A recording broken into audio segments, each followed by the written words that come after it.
Hey, what's up guys? Mike Locke here. So in this video, I'm going to be talking about the importance of understanding how to hand code HTML and CSS. And in doing so, in talking about that, I'm going to demonstrate how to code portion of this mock up here. And because one of the biggest or one of the most questions that I get, one of the questions that I get asked the most after I do a tutorial or some sort of mock in Adobe Fireworks is how do I get this into HTML? What's my process?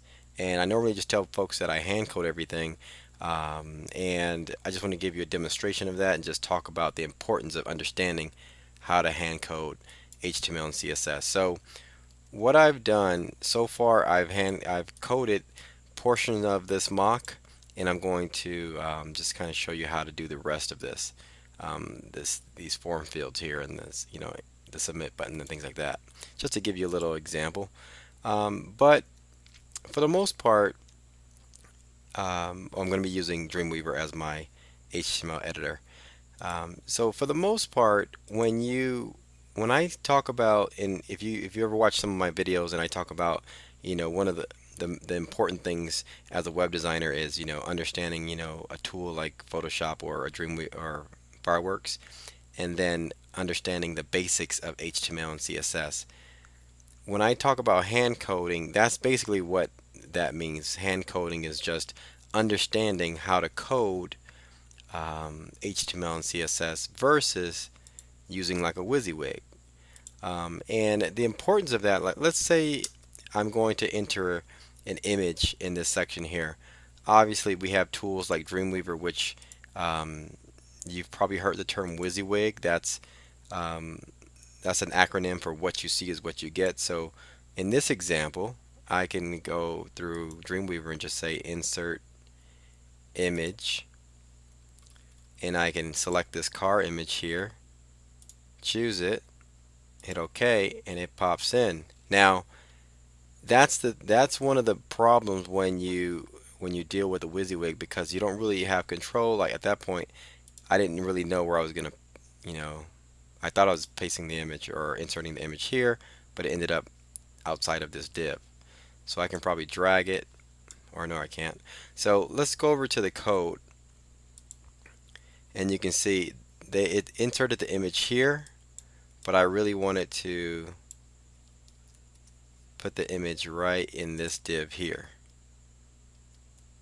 Okay, let's go ahead and save that and look at the design. So that's where the image should be. So a good example of knowing how to hand code is actually understanding when you know how to hand code. This benefits you tremendously in the freelance world, because you're, as a designer, you're doing both the design and the HTML. And it's as well as for updating WordPress blogs and things like that, or editing WordPress themes. You need to know how to go into the code and add images and things like that. So here I have the HTML code, and what I'm doing here, I'm embedding the style sheets just so, or the styles, just so you can know what I'm doing here. But in this case, let's say I wanted to add a car image right in this area here. Um, understanding the syntax for adding an image is really simple. I mean, it's just some repetition, and by doing so, you can insert the image here, hit save, the design, and look at the design, and you'll see that the image is placed where you want it. Now, understanding that little simple concept, takes a while, and there's a few different other things that you need to learn just in understanding the basics of HTML. But little things like that goes a long way. Once you understand these little concepts, you can go in and you can start, um, you know, inserting images into your HTML designs and positioning them with using divs. All right, so going on, I'm going to show you how to. I'm not going to get too much into teaching you how to do HTML and CSS, but I just want to talk about the importance of that, and just show you in this example how I would go about coding this portion of the mock. And I recently did a video on this where I showed you how I came up with this particular design. All right. So for this example, if you look at our design, we have, let me just do a refresh. We have the image here, we have this title, which would go back into our fireworks mock. We have the title here, and we have our text fields. Now, one of the things here, if you look at, if I zoom in here, the text field has rounded corners, and it has like an inside, an inner shadow at the top. Now, the only way to do this, you can do this with CSS, but the best way what I like to do is just I'll come over here and slice this image out and use it as a background image.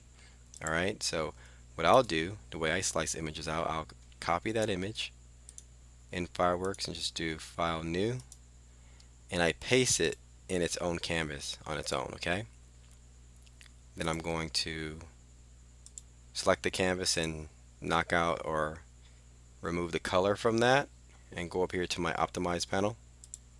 Just do PNG 32 because I'm going to save it as a PNG. Now I'll do File Export. Let's see, save it in Images folder here. So I'm going to save it as BG for background underscore text field. Okay, just save that.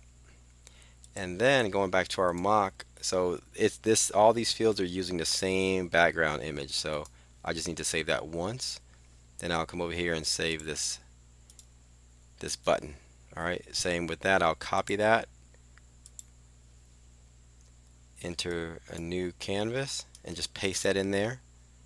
I select the background here and just click on the canvas color and just remove that color. Because if you zoom in here, I remove the color on the background because I want it to be transparent. Alright, so make sure it's 32. Come over here, say File, Export.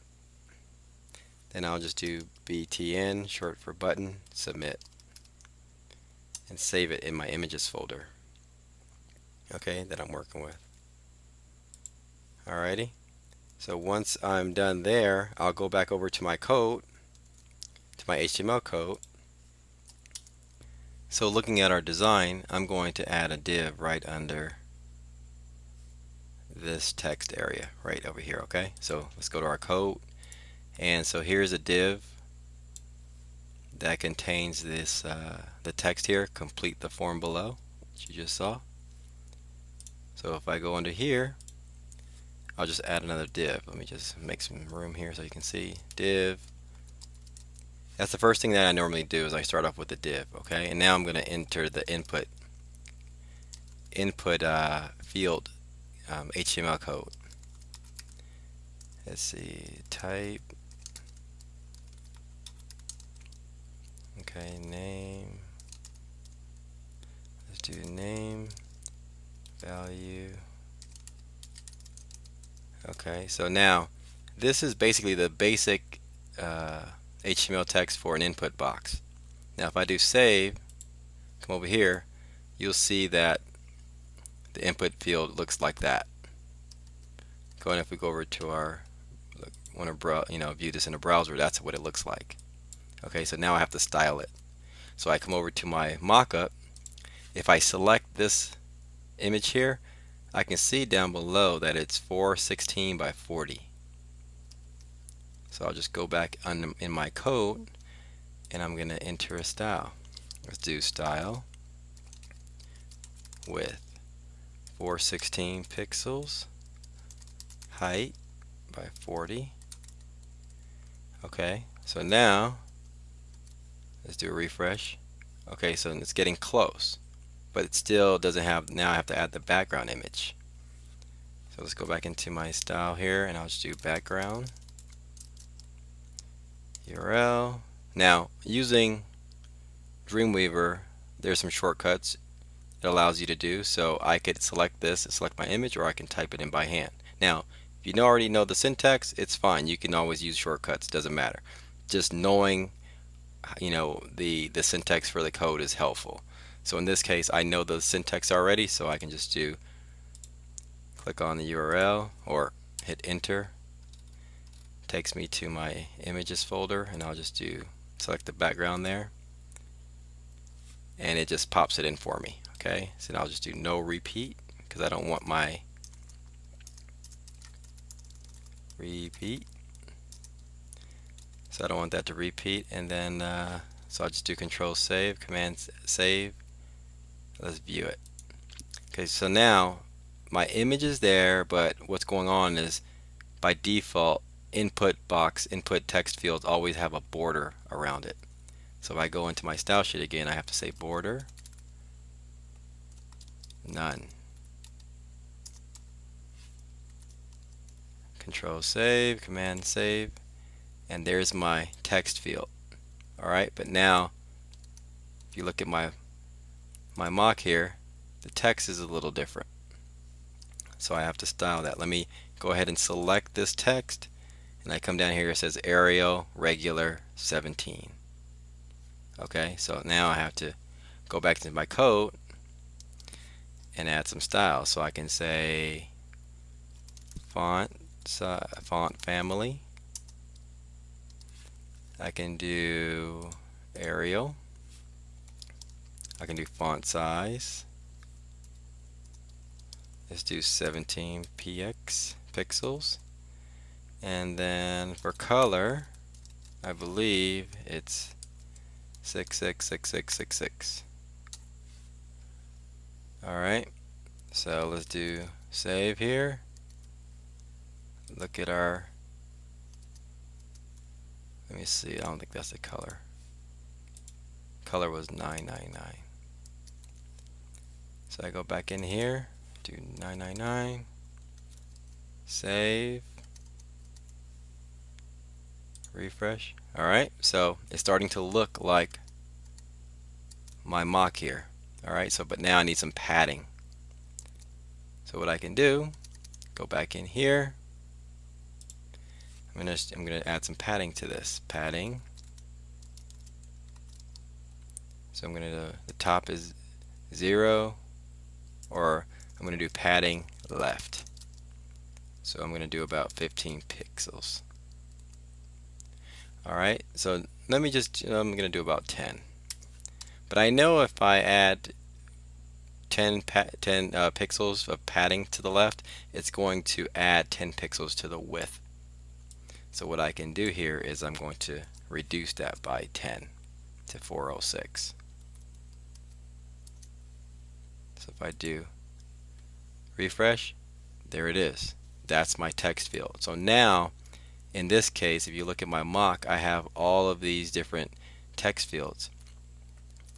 The great thing about coding HTML, you can always do a copy, come down here, paste, copy, paste, copy, paste, and all I have to do is go here and change the value. So if I do, this is company address, do company address. This one was city, state, zip, city, zip, and then you got email,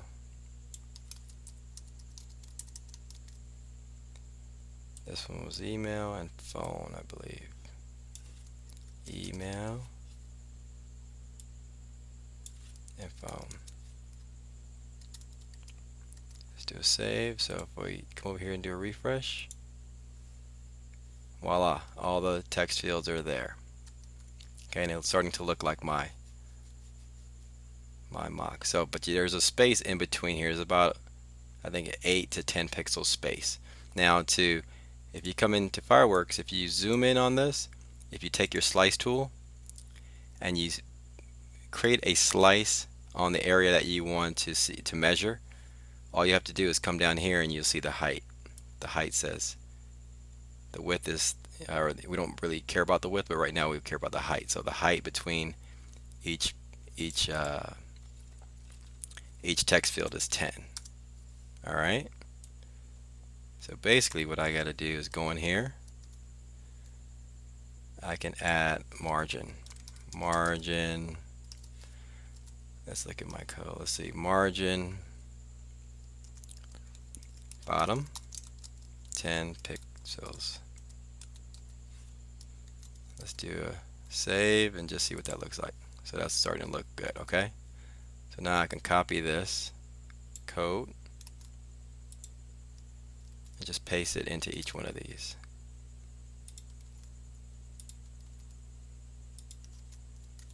Save.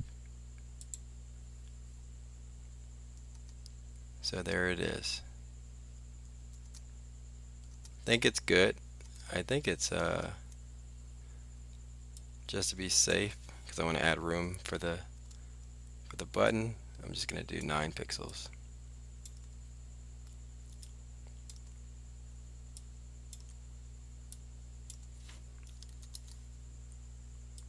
Okay, so it just squeezes that up a little bit. So now, if I come over here, what I'm going to do is add another div. And what I'm going to do is add another input type. This one here is it's going to be an image. Let's see, value equals submit. Actually, this is going to be a, yes, it's going to be an image, because I'm going to add a submit button here. Let's do source images, and then you remember the button name is btn underscore submit dot png, and that's it. So let me do a save, come back over here, do a refresh, and there's my button. Alright, and then all I have to do is add a style to this div and do style text align right, and then it moves it over to the right. So look at our mock here, and that's how it looks, similar to our mock. Let me look at our, so this is our HTML, and then here's our mock, so it's identical.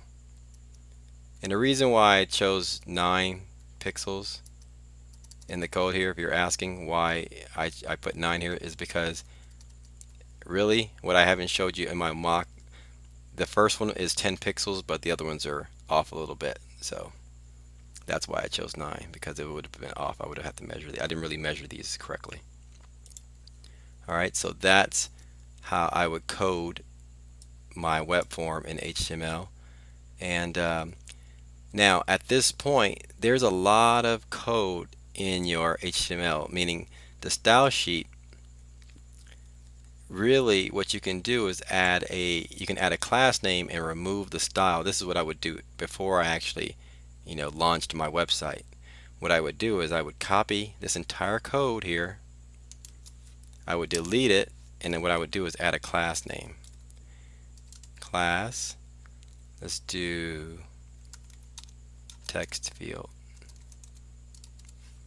Okay, so now if you go up here, if you look here, I've added a link to an external style sheet, which I don't have yet. So what I'm going to do is do file, new, let's do CSS, let's create that. So basically what I can do here is I can do dot text field, add a curly bracket, and I'm going to add the style here. Copy the style, but what I want to do is remove all that portions where it had the style and the quotes. Alright, so at the end of that I can do close curly bracket, and what I want to do is save this this file under a folder called CSS, and I'm going to save it as styles. Okay, so what this does, you look over here, it's referencing CSS folder, and it's pointing to styles.css. If I do save, Come over here and do refresh. Oops. The reason why my background removed, because if I go back into my style sheet, it's pointing to images. So what I have to do is tell it to, it's pointing to an images folder inside the CSS folder, which is not there. So what I have to do is tell it to look outside the folder using // and what that does is go back one directory. If I hit save again, go back in, and there's my text field. Okay, so now if you look at my code,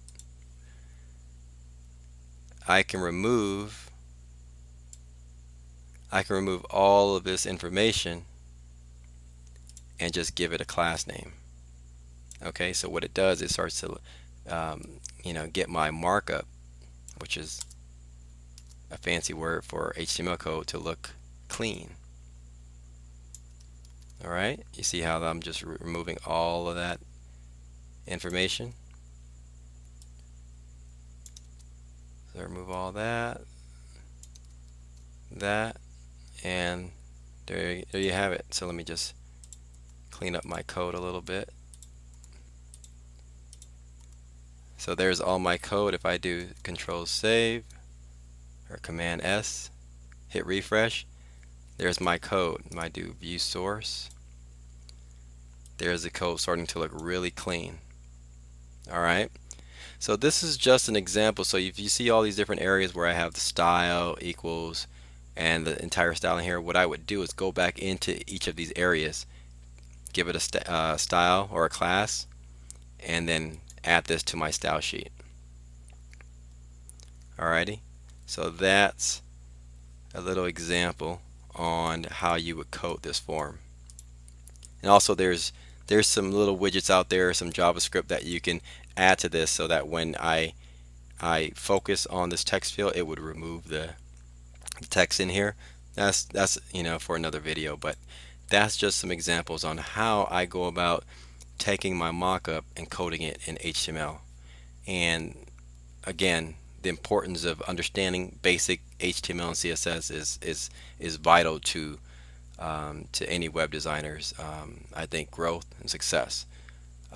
Alright, so hopefully I've gone over enough here that give you a little bit, to sort of review and learn and start to dabble with. But if you have any simple questions that I can answer easily without sitting on the phone or creating another video, shoot me an email, mlock@mlwebco.com, and catch me in the next video. Talk to you soon. Bye bye.